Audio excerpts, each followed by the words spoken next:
सुप्रभात बच्चों। बेटा आज हम संज्ञा विकार का थर्ड पार्ट करने जा रहे हैं। जो संज्ञा विकार का तीसरा तत्व बताया है वो कौन सा है? कारक। तो आज हम कारक को पढ़ रहे हैं। निम्नलिखित वाक्यों को ध्यानपूर्वक पढ़िए। अब भूतपूर्व राष्ट्रपति डॉक्टर एपीजे अब्दुल कलाम विश्व की महान विभूतियों में से एक हैं। अब इस तरह के जो ये सेंटेंसेस दिए गए हैं इनके द्वारा बताया जा रहा है कि किस तरह से हम कारक चिन्हों का प्रयोग कर रहे हैं।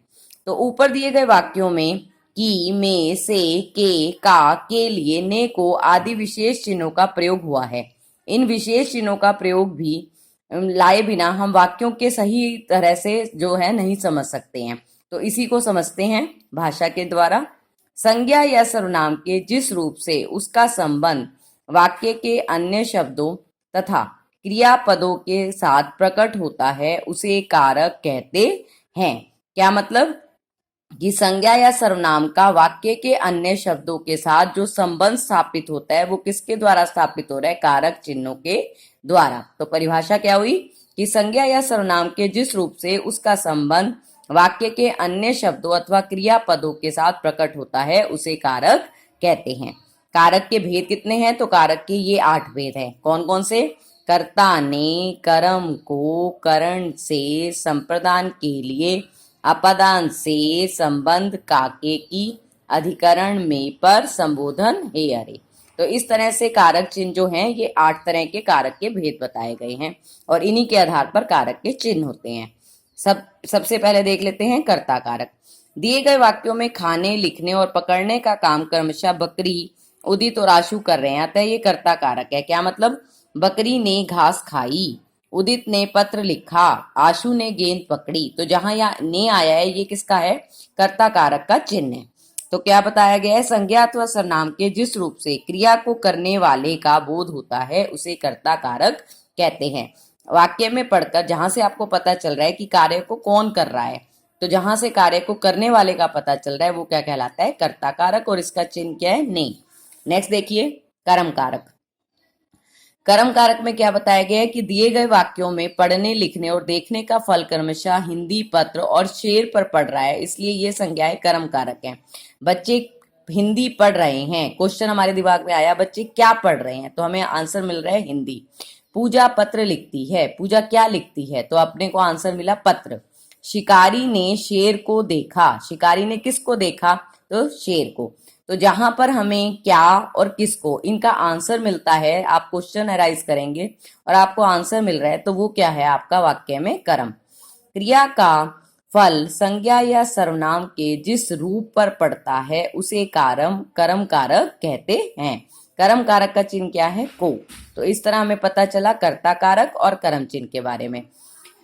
अब तीसरा है करण कारक। ये क्या कहता है कि संज्ञा के जिस रूप से के द्वारा क्रिया के साधन अथवा उपकरण का बोध होता है उसे कहते हैं करण कारक, अर्थात जिसके द्वारा आपको साधन का पता चलता है कि किसके द्वारा वो कार्य पूरा किया जा रहा है। लड़का कलम से लिख रहा है, तो किससे लिख रहा है? कलम से। मोहन फुटबॉल से खेल रहा है, तो किससे खेल रहा है? फुटबॉल से। तो जहां से आपको साधन का पता चले वो क्या कहलाता है? आपका करण कारक। करण कारक में कौन से चिन्ह हो रहे हैं? से और के द्वारा इस प्रकार का प्रयोग किया जाता है। 4 देखिए संप्रदान कारक। संप्रदान कारक कहता है कि चित्रों के नीचे लिखे वाक्यों में किसके लिए प्रश्न करने पर स्वामी जी के लिए और गरीबों के लिए। संप्रदान कारक का चिन्ह क्या है? को और के लिए। जैसे स्वामी जी के लिए जलपान लाओ, तो किसके लिए? आपने क्वेश्चन पूछा किसके लिए, तो अपने को पता चला स्वामी जी के लिए। सेकंड है सेठ जी ने गरीबों के लिए खाना बनवाया, किसके लिए? तो के लिए का प्रयोग किया जाता है, तो ये हमारा कौन सा कारक कहलाता है? संप्रदान कारक। नेक्स्ट देखिए। अब नेक्स्ट में हमारे पास आ रहा है अपादान कारक। अपादान कारक का मतलब है जहां पे आपको जुदाई का भाव पता चलेगा कि कोई चीज किसी से अलग हो रही है। संज्ञा या सर्वनाम का वह रूप जिसमें किसी दूसरी वस्तु से अलग होने का भाव होता है। जब एक वस्तु दूसरी से अलग हो रही है तो उसका क्या होगा? अपादान। से। इसका क्या चिन्ह रहेगा? से। नेक्स्ट देखिए संबंध कारक। संबंध कारक में होगा एक दूसरे के साथ संबंध स्थापित होगा, का, के, की, इस तरह से। तो ये आपका कौन सा कहलाएगा? संबंध कारक।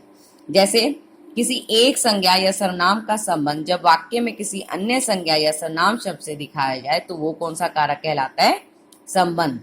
तो वहां पे जहां पे भी आपको संबंध का भाव पता चलता है वो कौन सा कारक है? संबंध। नेक्स्ट देखिए, अधिकरण कारक, इसका चिन्ह है में और पर। चौक मेज पर रख दो, छात्र कक्षा में पढ़ते हैं। तो इस तरह से पर, में, ये अपने अधिकरण कारक के चिन्ह हैं। और इसकी परिभाषा है, संज्ञा या सर्वनाम के जिस रूप से क्रिया का आधार प्रकट होता है उसे अधिकरण कारक कहते हैं। और अधिकरण कारक के चिन्ह है में, पर, के ऊपर, के नीचे। संबोधन कारक में क्या होगा? जिसमें किसी को हम बुला रहे हैं, संबोधन कर रहे हैं, उसका क्या चिन्ह है? हे प्रभु और अरे। इस तरह इसका जो रहेगा, संज्ञा या सर्वनाम के जिस रूप से बुलाने, पुकारने या सावधान होने का बोध होता है उसे क्या कहते हैं? संबोधन कारक कहते हैं। तो अपादान और करण कारक में क्या भेद है? तो अपादान कारक दो वस्तुओं को अलग होने के बारे में बताएगा और करण कारक साधन के बारे में बताएगा, जबकि दोनों के चिन्ह क्या है? से। जैसे रमेश पेन से लिखता है तो ये करण कारक है, पेड़ से पत्ते गिरते हैं तो ये अपादान कारक है। इसी तरह कर्म कारक और संपादान कारक में क्या अंतर है? कर्म कारक कहता है माँ बच्चे को दूध पिला रही है, कर्म कारक, और हमें खाने को कुछ नहीं मिलता, तो खाने के लिए, मतलब संपादान कारक के लिए का भाव देगा, जबकि ये माँ बच्चे को दूध पिला रही है ये कर्म कारक की ओर संकेत कर रहा है। इस तरह से हमने सीखा के जो पॉइंट है ये भी हम पढ़ लेंगे और इस तरह इस चैप्टर को आप समझ लेंगे। धन्यवाद।